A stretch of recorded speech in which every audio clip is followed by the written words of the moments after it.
A continuación, intentaremos explicar con dos casos clínicos la dispraxia de la deglución y la presbifagia, entendiendo la dispraxia de la deglución como una alteración neurocognitiva, ya que le impide al paciente anticiparse cognitivamente a una situación de alimentación.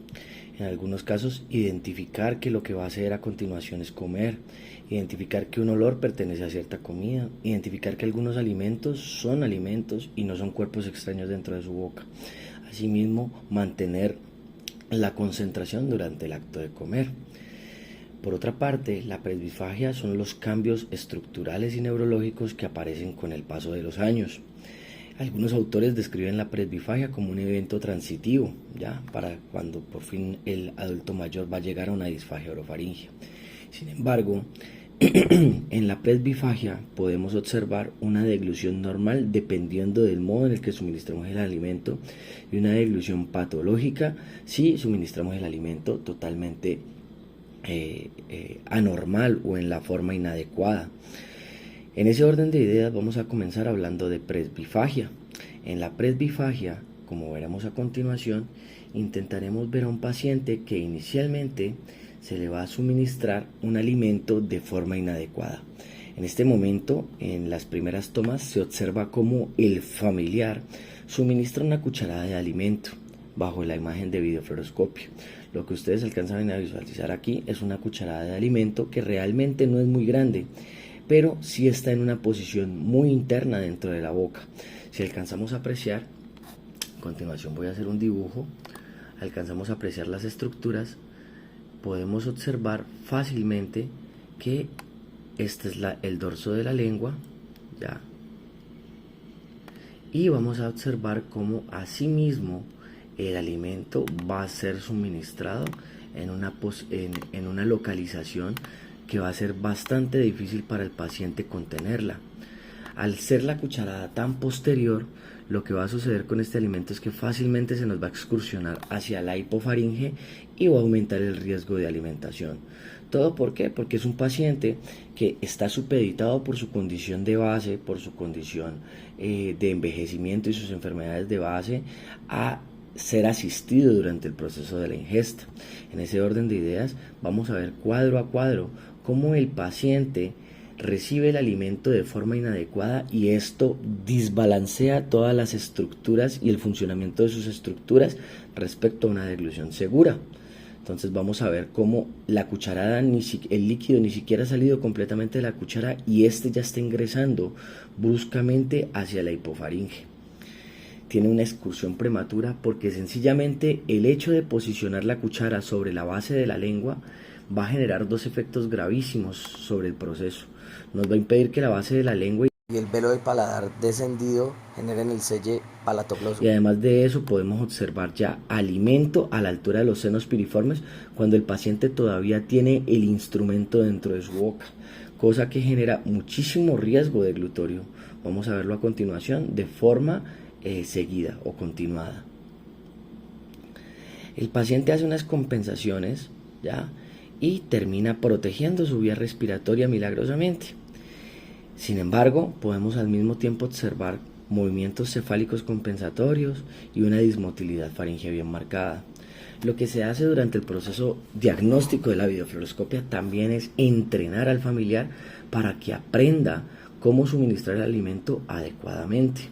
En ese orden de ideas vamos a ver a continuación cómo se le enseñó al paciente al familiar que el paciente requiere de una estabilidad cefálica y por tal razón aquí vemos contaminada, se puede decir contaminada la escena con los dedos del familiar, dando algo de sostén a la altura mandibular para que esos movimientos cefálicos abruptos no aparezcan. Pero además de eso, y aún más importante, podemos observar que el familiar en esta ocasión ya no depositó el alimento en la zona más posterior de la boca como lo hizo inicialmente, ya no lo hizo acá, sino que por el contrario, en esta ocasión el familiar ya depositó el alimento en la zona anterior de la cavidad oral. ¿Listo? A pesar de que la cucharada casi tiene la misma cantidad, que es media cucharada, esto le va a permitir al paciente contener el alimento en la zona anterior. Y a pesar de no tener tal vez un selle palatogloso muy eficiente, porque en las presbifagias se observa que muchas veces el dorso de la lengua o la base de la lengua ya no hace un contacto efectivo con el velo del paladar. A pesar de eso, al depositar el alimento en la zona anterior, vamos a ver un control del alimento mucho mayor. En este caso, veámoslo de manera continuada. Vemos las compensaciones mucho más controladas, sin embargo el ingreso de alimento hacia la hipofaringe es mucho más controlado. Vemos que el alimento ingresa de forma pausada, acompañado de la propulsión lingual y no por efecto de escurrimiento. Vamos a verlo paso a paso. Entonces, en esta ocasión podemos observar que el solo hecho de depositar el alimento en la zona anterior de la boca ya permitió al paciente ejecutar un selle palatogloso eficiente, que al mismo tiempo me está conteniendo el alimento en la zona anterior de la boca. ¿Listo? Y no está permitiendo que éste progresivamente se me excursione hacia la hipofaringe. En ese orden de ideas vamos a ver un ingreso mucho más controlado de alimento. Lo vamos a ver a continuación, paso a paso. Que vamos a ver que el alimento transita de manera gradual hacia la garganta, pero por un efecto propulsivo de la lengua. Vamos a ver a continuación cómo sucede el proceso de propulsión mucho más controlado. Observamos que ya es la lengua quien en definitiva está propulsando el alimento hacia la garganta, y en este momento se encuentra en la zona vallecular. La vallécula hace un proceso de contención adecuado porque sencillamente la cantidad de alimento es propicia, y además de eso vamos a observar cómo el alimento sigue su curso de manera gradual y controlada, o por lo menos más controlada, hacia la hipofaringe. Observamos que cuando el alimento ya está en la garganta, vamos a verlo a continuación, ya el contraste está aquí, a la altura de los senos piriformes, el paciente ya ha generado un selle laringoepiglótico completamente eficiente. Vemos que la estructura laringea se encuentra completamente ascendida y la epiglotis ya ejecutó el selle laringoepiglótico para finalmente generar, esta no era la estructura que quería coger, para finalmente generar un selle laringoepiglótico completamente hermético que le permite al paciente tragar efectivamente y eficientemente, de manera segura y eficiente. Vamos a ver continuadamente cómo el transcurrir del glutorio de este paciente mejora con el hecho de enseñarle al familiar cómo se debe suministrar el alimento.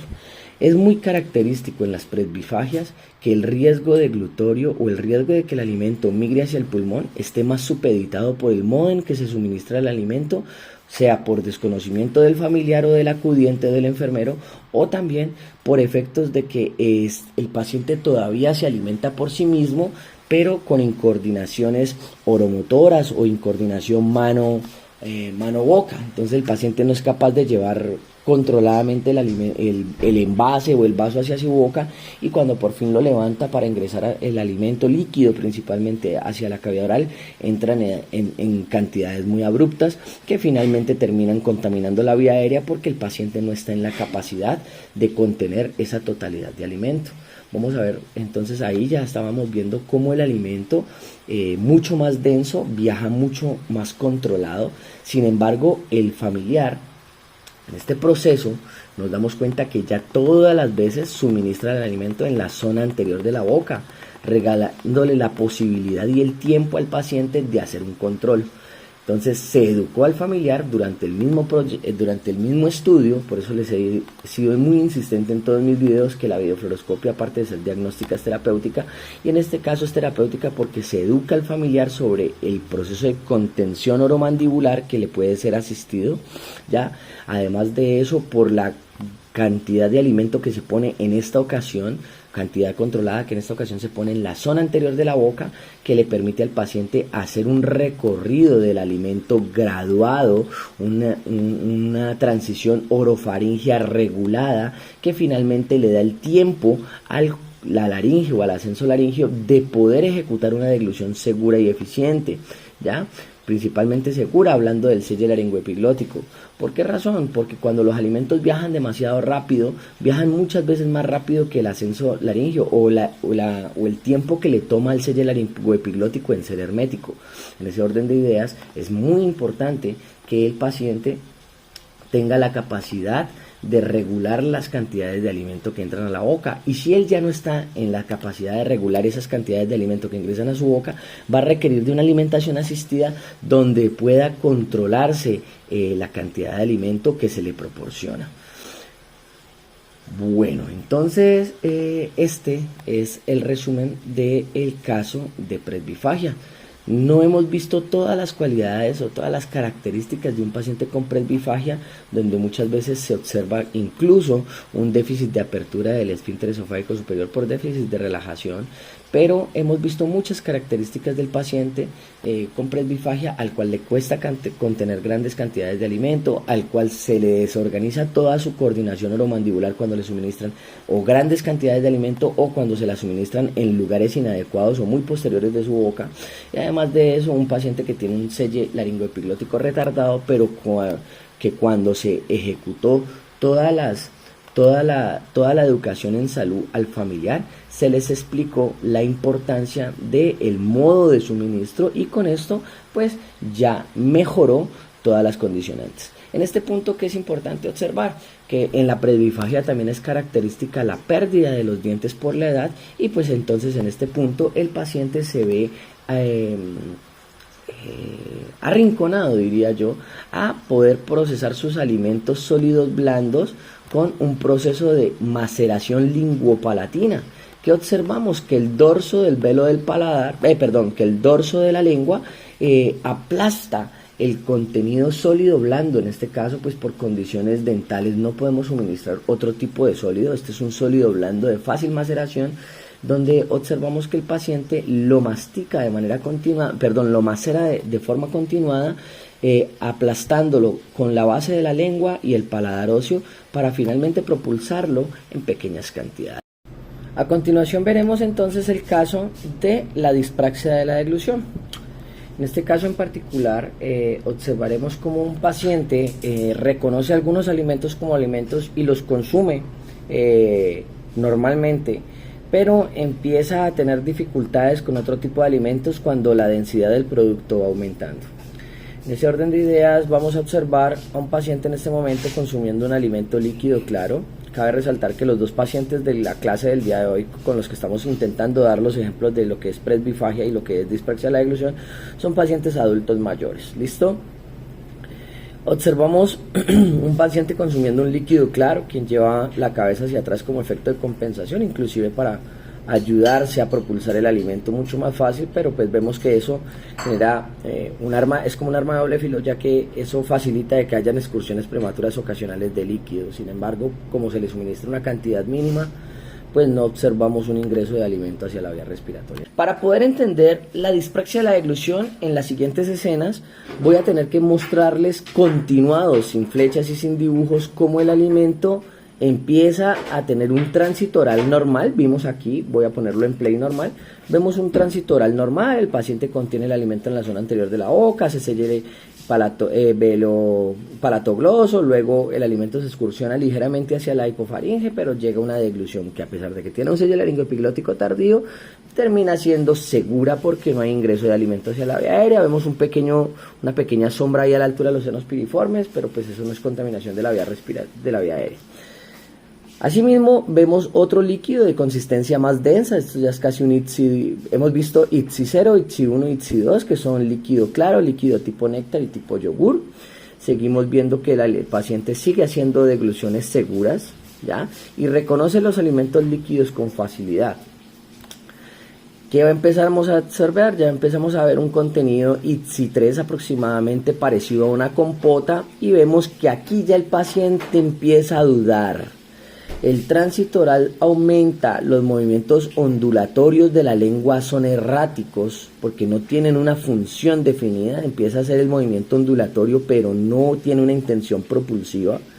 Y aquí me llama muchísimo la atención y me parece súper bonito este ejemplo de cómo el estímulo de la cuchara vacía como una cuchara vacía que ingresa a la cavidad oral, ya, aquí me he devuelto.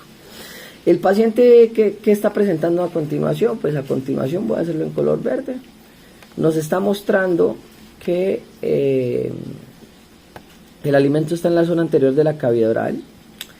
El selle, le cuesta trabajo romper el selle palatogloso, él ahí está siendo totalmente eficiente, pero recordemos que para que haya un proceso de propulsión, este selle se debe romper, el selle de la base de la lengua con el velo del paladar descendido.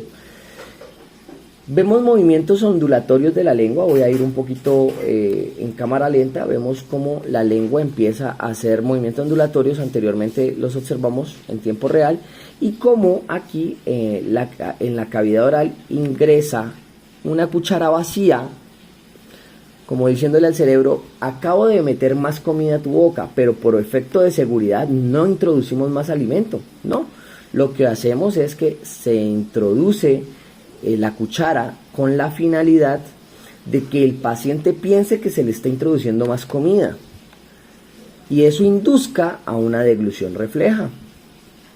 Nos vamos a dar cuenta a continuación cómo esa cuchara activa, o sea, mejor dicho, rompe el selle palatogloso, lo rompe, ¿ya?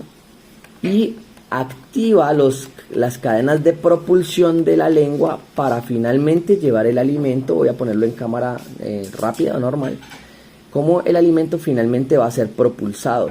Sin embargo, a diferencia de las consistencias ITSI 0, 1, 2, con la ITSI 3 ya vemos un tránsito oral aumentado y la cuchara nos sirve, mírenla, ahí está de nuevo, para poder generar una ruptura de ese selle y propulsar el alimento.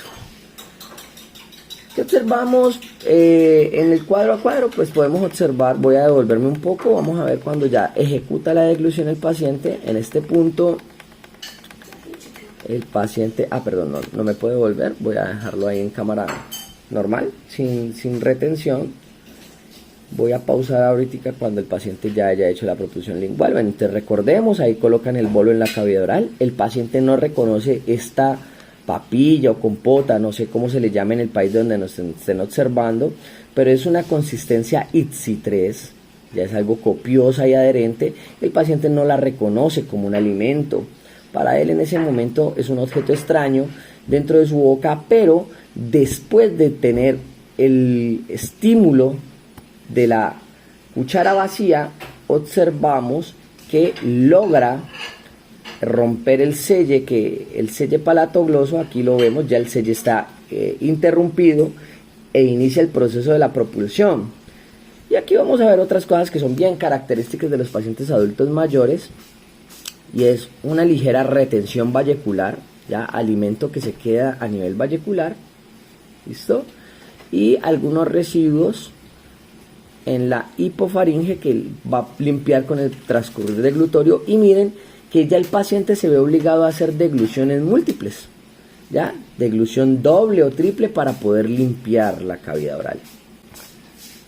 Vamos a ver el mismo efecto con una consistencia parecida a la compota, ya un poco más adherente. Perdón, yo creo que la anterior fue ITSI 4, ya algo parecido a un semiblando, y esta es más parecida a una compota.